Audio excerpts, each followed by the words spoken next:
የቤተሰብ ተግባር የሆነ ነገር ልጁ ላይ መጫን ሳይሆን ልጁ ራሱን እንዳይጎዳ መጠበቅ ነው መሆን ያለበት። ምክንያቱም ልጆች ናቸው።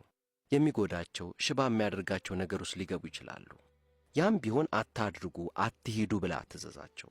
ይልቅ ሁኔታውን፣ ጉዳዩን ግለጽላቸው። እንዲታዘዙ ሳይሆን የፈለጉትን ይምረጡ። አንተ ብቻ ሁሉንም ነገር በትክክል ግለጽላቸው። ልጆች በጣም ተቀባይ ናቸው፣ ይገባቸዋል። የምታከብራቸው ከሆነ ለመስማት ለመረዳት ዝግጁ ናቸው።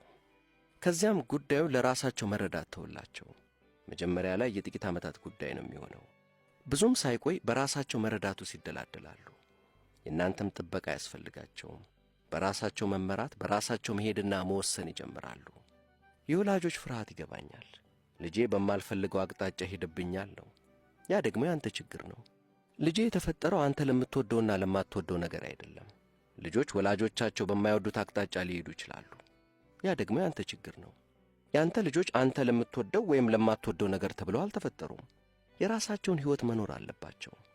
የራሳቸውን ሕይወት ስለኖሩም ልትደሰት ይገባል።